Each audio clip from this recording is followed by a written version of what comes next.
기도하겠습니다. 하나님 아버지, 이 시간 요한복음을 통해서 그리스도의 놀라운 지혜를 우리가 배우려고 합니다. 그 생명의 말씀을 우리 마음밭에 잘 새기는 귀한 한 시간 되게 도와 주시옵소서.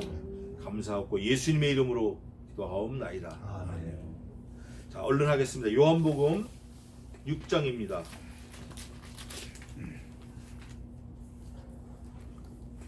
지난주에 6절까지 했고 오늘은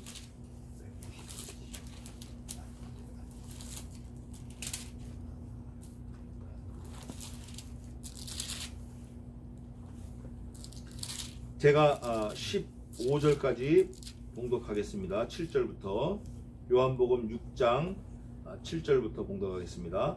빌립이 대답하되 각 사람으로 조금씩 받게 할지라도 200데나리온의 떡이 부족하리이다. 제자 중 하나 곧 시몬 베드로의 형제 안드레가 예수께 여짜오되 여기 한 아이가 있어 보리떡 5개와 물고기 2마리를 가졌나이다. 그러나 이것이 이 많은 사람에게 얼마나 되겠삼나이까. 예수께서 가라사대 이 사람들로 앉게 하라 하신데 그곳에 잔디가 많은지라 사람들이 앉으니 수요가 5,000쯤 되더라. 예수께서 떡을 가져 축사하신 후에 앉은 자들에게 나눠주시고 고기도 그렇게 저희 원대로 주시다. 저희가 배부른 후에 예수께서 제자들에게 이르시되 남은 조각을 거두고 버리는 것이 없게 하라 하심으로 이에 거두니 보리떡 5개로 먹고 남은 조각이 12바구니에 찼더라. 그 사람들이 예수의 행하신 그 이 표적을 보고 말하되 이는 참으로 세상에 오실 그 선지자라 하더라. 아멘. 15절 더 하겠습니다.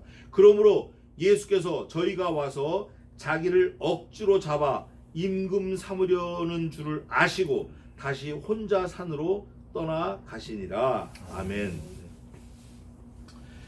예수님께서 디베랴 바닷가 거기서 이제 넓은 잔디 위에 사람들이 한 5,000명 앉아 있다 그래요. 그런데 이제 어떤 학자들은 5,000이라는 수는 유대인의 관습에 의하면 20세 이상의 남자만 쉰 숫자니까 사실은 곱하기 4를 엘리스트하면 최하 4를 4배하면 2만여 명이 모였을 거다. 뭐 이렇게 얘기하는 사람도 있어요. 그러나 2만이든 5,000이든 따지면 그게 중요한 게 아니고 그 많은 사람이 모였다. 좌우간.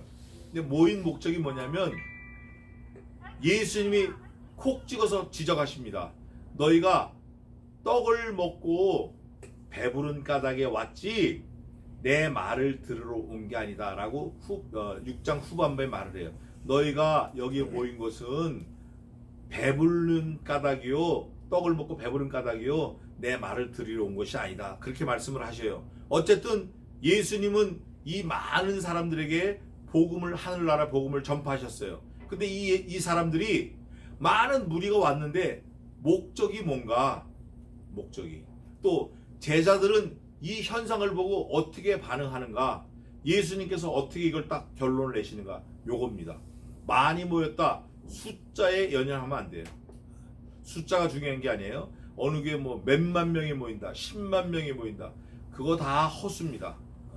사람이 많이 모인 거 어쩌면 시체가 많이 모였을지 몰라요. 시체 한 사람이 중요해요. 그 영국의 그 지배를 받았을 인도의 유명한 간디가 당시 그랬어요. 나는 영국 군대 10,000명 칼 들고는 영국 군대 10,000명 두렵지 않다. 진실하게 기도하는 한 사람의 크리스찬이 무섭다. 그런 말을 간디가 했어요.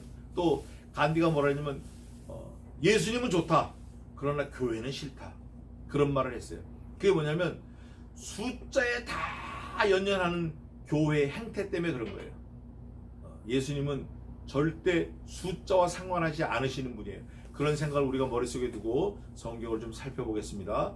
그 디베랴 바닷가에 많은 사람이 모였어요. 많은 사람이 예수님 말씀을 들으려고 모였는데 해가 저물어서 배도 고프고 이제 막 정신이 없는 거예요. 다 배고프면 어떻게 돼? 사람들이 밥 먹으러 가요. 예수님 제자들의 생각은 이 사람들이 엄청 많이 모였는데 문제가 뭐냐? 흩어질까봐 염려하는 거예요. 도망갈까봐, 갈까봐, 어디로 갈까봐. 그게 첫 번째 문제였어요. 이 사람들 모아놓긴 모아놨는데 이거 가버리면 어떡하나. 근데 가버리지 않는 방법을 어떻게 생각을 했죠? 먹을 걸 주면 안 가겠구나, 이렇게 생각을 한 거예요. 오늘날 똑같아요. 또 사실이 그렇고 먹을 게 있으면 몰려요. 사람들이 뭐 자기한테 베네핏이 있으면 온다고. 거기 가면 뭐가 있어 이러면 오는 거예요. 그래서 엊그저께도 원동 형님 모시고 태원 형하고 서울역을 걸어가는데 막 길 옆에 박수 치고 난리 났어. 보니까 밥차가 있고 먹을 걸 주니까 사람들이 모여 있는 거예요. 찬송 부르고 막 그래요. 근데 진짜 신실한 하나님의 백성들은 먹을 게 있어도 먹을 게 없어도 십자가 길이라도 가시밭 길이라도 말씀이 있으면 가는 거예요. 그걸 누가 고백을 했냐?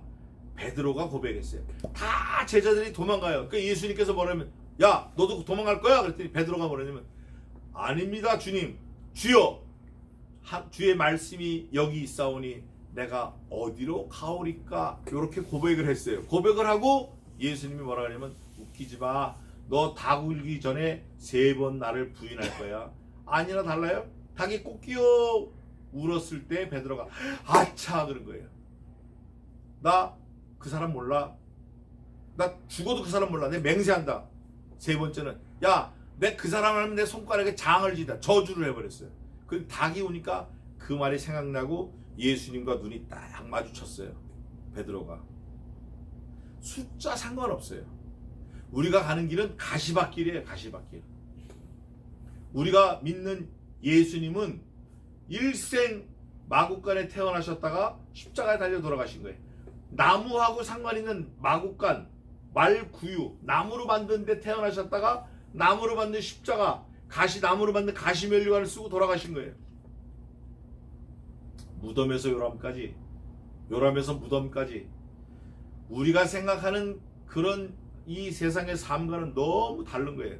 우리가 빨리 핸들을 꺾어야 돼요. 빨리 잘 먹고 잘 살고 잘 누리고 이런 생각에서 어떻게 하면 조금이라도 더 이런 생각에서 빨리 턴 어라운드 해야 돼요. 되돌아가야 돼요. 어디로? 예수님께로. 로마서에도 보면 있어요. 만물이 주에게서 나오고 주께로 말미암고 주님께로 돌아가니이다, 이렇게 됐어요. 만물이, 그 만물에 나도 포함되어 있는 거예요. 신자도. 그걸 깨달으면 오늘 빌립이 걱정하는 그런 걱정 안 해도 돼요. 사람이 이렇게 보이는데 뭘 좀 먹여야 되는데 어떻게 할까요? 그랬더니, 야 뭘 어떻게 하긴, 찾아봐라 먹을 거. 아이고 선생님 이거 사주려니까 몇 데나리온이에요? 200데나리온. 200만원 있어도 모자라요. 이 사람들은 예수님과 지내면서 이적과 기사를 보고 주님이 하나님의 아들이라는 걸 알면서도 또 헛소리하는 거예요. 교회를 30년, 40년, 50년 일생 어머니 뱃속에서 다녔는데 막상 무슨 문제가 닥치면 또 엉터리 딴소리하는 거예요. 고등학교 2학년인데 구구단 9단을 내니까 또 99, 63 또 엉터리 답을 쓰는 거예요. 무슨 문제가 생기면 정답을 써야 되는데, 나이가 먹었으면 그 나이에 맞게 답을 써야 되는데, 학년이 올라가면 고학년이면 저학년 문제를 받았을 때 그 문제에 정답을 써야 되는데 또 오답을 쓰는 거예요. 우리 인생이 그런 거예요. 항상 오답을 쓰는 거예요. 여기 빌립이, 또 베드로의 동생 누구예요? 시몬. 베드로의 동생 누구죠? 안드레. 완전히 오답을 쓰는 거예요. 예수님께서 그러니까, 야 그거 가져와. 일단 앉혀. 가져와. 축사하시고 나눠주시는데 얼마가 남았냐? 다 배불리 먹었다 그래요. 배불리 먹고 12광주리가 남았어요. 12광주리. 남았다라는 거에 신경을 쓸 게 아니고, 그 다음에 예수님이 뭐라고 하시냐면, 뭐라고 그러죠? 12절에 저희가 배부른 후에 예수께서 제자들에게 이르시되, 같이 한번 읽어봅시다. 시작. 남은 조각을 거두고 버리는 것이 없게 하라 하심으로. 왜 버리지 말라고 하셨을까요? 은혜를 쏟아버리지 말라는 거예요. 은혜를. 너희가 육신의 생명을 유지하기 위해서 먹었는데, 그거를 육신의 생명을 유지하는 거 생각하면서 영생을 생각하라는 거예요. 영생이 지금 너희들 눈앞에 있다. 영생이. 삶의 근원, 생명의 근원이신 예수께서 너희 앞에 있다. 은혜를 쏟아 버리지 말라는 거예요. 버리지 말라는 거예요. 은혜를. 아, 이런 게 있었구나. 아, 하나님의 아들이 우리를 살리셨구나. 아, 이게 은혜구나. 아, 감사구나. 살았구나. 이거를 버리지 말라는 거예요. 잘 keep, must keeping, must be keeping in whole your lifetime. 일생 버리지 말라는 거예요. 하나님의 은혜를. 왜 하나님의 은혜를 경휼히 여기냐고.